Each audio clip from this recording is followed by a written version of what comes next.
Everybody, welcome back to the MMM Manchester Chabura. Thank you very much for coming. Thank you to our corporate sponsors of tonight's event, Nissi, Tillim, and Morty Prero of Light Power for making this happen.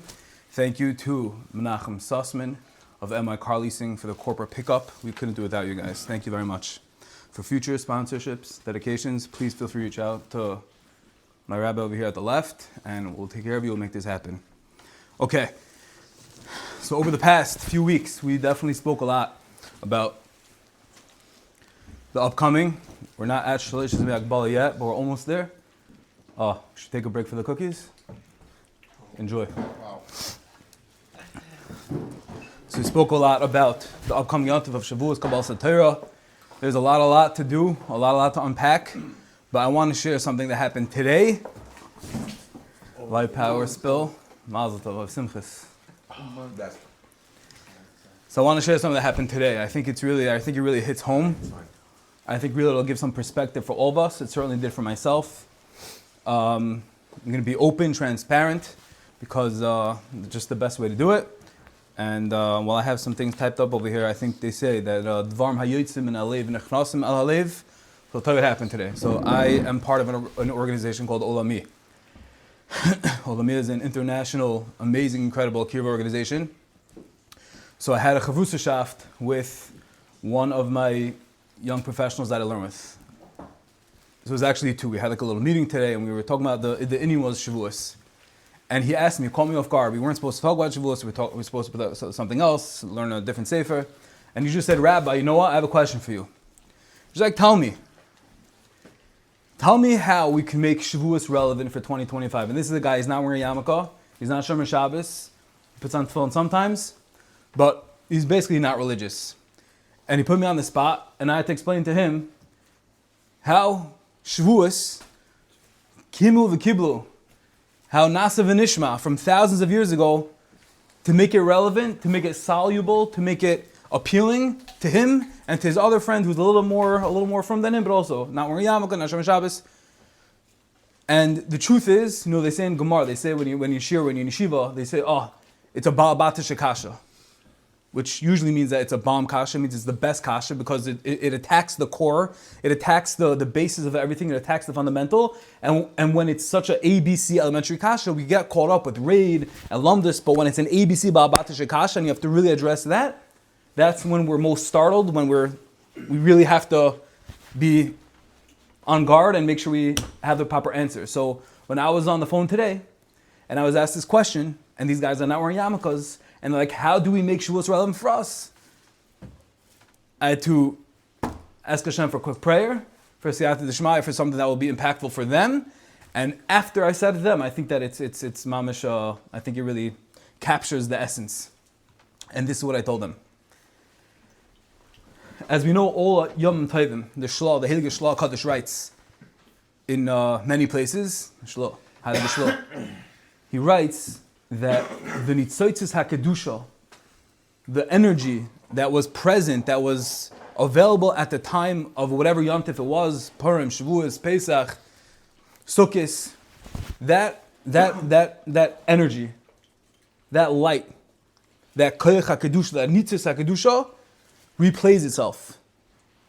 It happens all over again, and it's present in the world. Now, this is hard for us to understand because we're eating mics and potato chips. So, like, what shaykh is this energy, this kedusha? What shaykh is?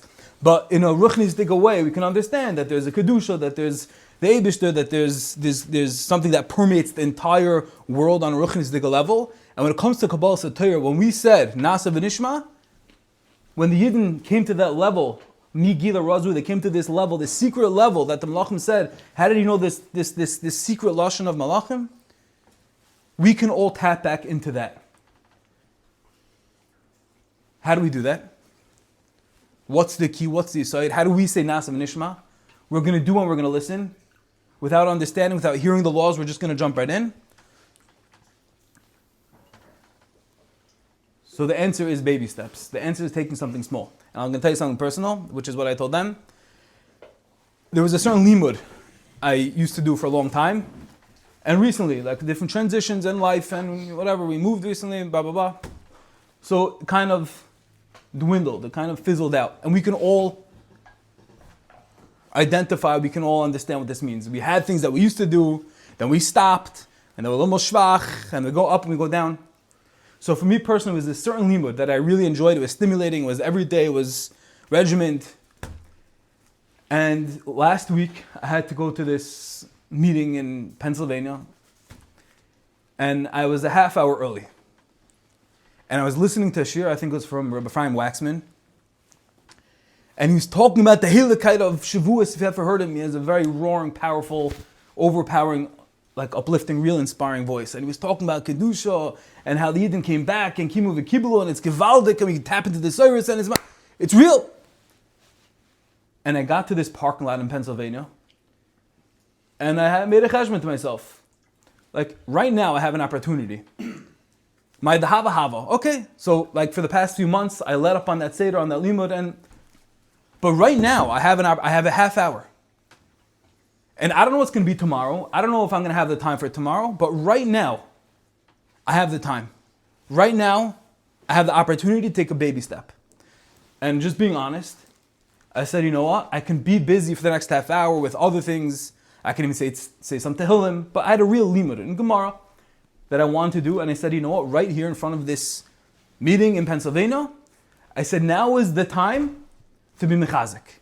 Now is the time where Hashem is here, and Shavuos is coming, and the nitzaisis of Kedusha, of whatever happened, we don't have to know, we don't have to understand, but we know it was true. We know we said, Nasam Nishma, and we have that opportunity now and tomorrow and after Shavuos.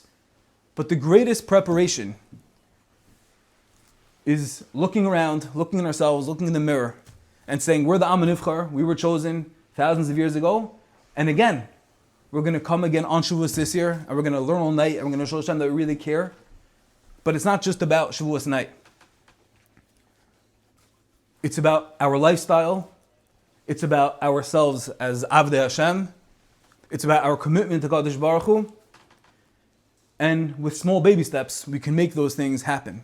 Whether it's a Seder, whether it's a Chavrusa, a Limud, a Daf Yomi, an Amud Yom, and a Raisa, a few lines, whatever it is, we can all find pockets in our day where it's possible to take something small, and that's how we can say that Shavuos 2025 does mean something.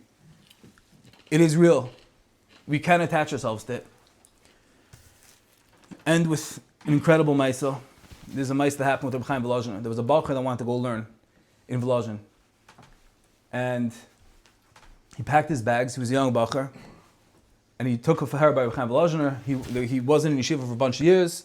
And he said, you know what? Hashem is going to give me siyata d'shmaya. That if I really want to get into the yeshiva, say, Poischim Pesach Shamachat, and HaKadosh Baruch Hu is Eftach Pishal Ulmas, you open up a needle's opening, and Hashem opens up a psicha shal olamas of Veltlach, of worlds. So his Bacher said, I'm determined, I'm going to go to Volozhin, and Hashem's going to help me. I don't really know how to learn, but it's going to work out. He took a faher, and Reb Chaim Volozhin saw the fire burning in his Bacher. And he said, okay. You see, not the Welt's biggest Baal Kishrin, you're not a big Lamdin, you're not a big Talmid Chacham, you're a young little kid, but I see you're ambitious, I see you have she'ifas. Come sit by me. He was a 13-year-old Bacher. He sends a telegram back to his mother and father. He says, Ma, Tati. He said, I'm so excited to let you know, I got in to Yeshiva's Volozhin. I'm going to be with Reb Chaim Volozhin for the next bunch of years. And they wrote a telegram back, we're so excited, etc. Years went by. I think it was 7-8 years, until he's ready. He's holding by dating and to get married. And he went to go say goodbye to Reb Chaim Volozhin. And he grew to be a tremendous Talmid Chacham and Yiras Shamayim, and he was already 21 years old. And Reb Chaim Volozhin says, before you go, we have to sit down.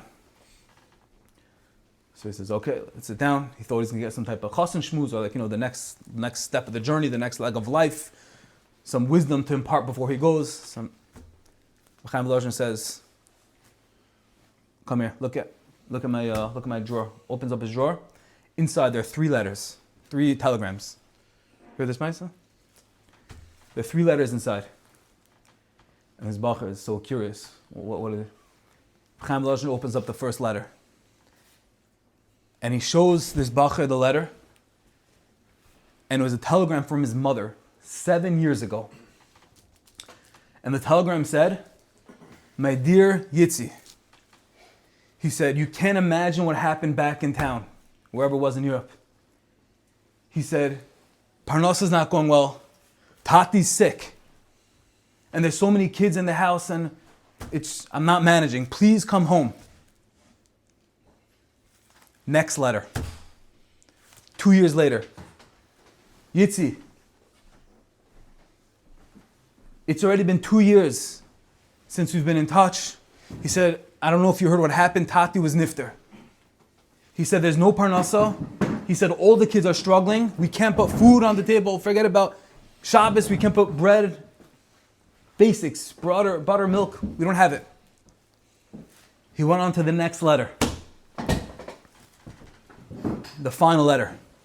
A letter 2 years later.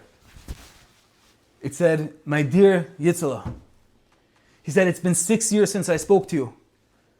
I hope you're doing amazing, and I'm sure you're a budding, if not complete Talmid Chacham at this point, sitting under the tutelage of Reb Chaim Volozhiner." He said, "You're not going to believe what happened," his mother wrote. He said, "Like I told you a few years ago, Tati died." He said, "The house is falling apart, was falling apart then." He said, "But just recently a fire came and set the entire city on fire. There's nothing left. We don't have a house to house all of the children. We have nothing. I'm begging you, please speak to the Rosh Yeshiva. Please come home." And it was 2 years later now, at the point when Reb Chaim Volozhiner was showing him these letters. This Bacher is crying. He just found out he lost his father. He just found out that his family is falling apart, that there's no parnasa, that his mother's not being taken care of. It was tremendously emotional. It was like an emotional explosion. And he looks at the great Rosh Yeshiva, Reb Chaim Volozhiner, and he says, "I don't understand. Like, it's one thing you wanted to keep these away from me so that I should be shasol b'veis Hashem. I should become masmid. I shouldn't be distracted with these tirdas, and I should just stay in yeshiva and plug away." He said, "I just don't understand. Why on earth are you showing these letters to me now? Why do you want me to bear that guilt and pain that my mother needed me all these years, and that my father passed away and she needed me to help her? So how do you think I feel about it now? You're a big tzaddik, you're a Talmid Chacham, you're a Rosh Yeshiva. You're not hurting my feelings. So what do you want from me? I don't understand." And Reb Chaim Volozhiner took a look at this Bacher, and he said, "As you go on to the next step of your life, of your journey, and Mitzvah Hashem, you're going to find your Zivug Hagun," he said, "the greatest lesson that I can tell you, after all the learning that you've accomplished over here, and the Talmid Chacham, and the Lamdan, and the Balkish, and everything that you have accomplished over here, Me'al Kulam, above everything, the biggest, most important Yisoid are these 3 letters. The Yetzer Hara, the Satan, will do anything. He'll make your father sick. He'll show you that your mother's in pain. All your siblings, they're going to be scrambling for bread, for water." He said he even killed your father. And he said, lastly, that wasn't enough. He burnt your entire city just so that he should try to chap you, to get you away from a Black Gemara, to get you away from Kadosh Baruch Hu, to forget about it all. And yes, for important good things, keep it out of aim and all that. But look how far and how strong the Yetzer Hara is willing to fight against the Torah. And it's our job in 2025. We all have busy schedules, and we're fathers and husbands.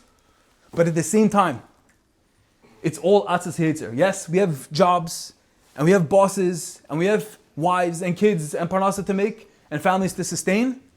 But we can all take an honest look in the mirror. I'm not here to give mussar, I'm talking to myself, but this is just azay the maisa.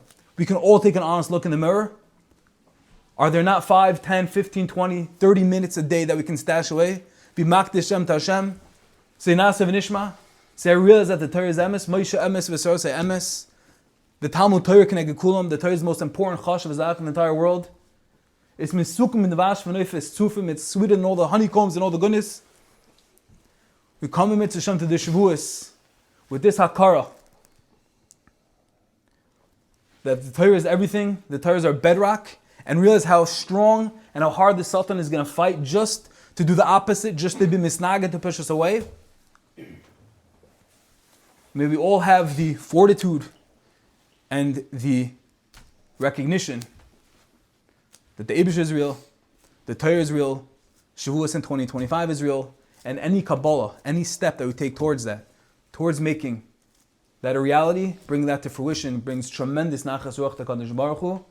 And with our collective steps in the right direction, when we come to Shavuos and say, yes, Hashem, I realize that it's real. I realize it's not a joke. I realize that Torah is real. I realize my Yiddishkeit is real. I realize that there's a lot of important things to do. And I realize that Satan is going to push me back so hard. But I'm in it for you. I love you. And as David HaMelech writes, David HaMelech's yahrzeit is on Shavuos, Kirves Alekim Li Tov.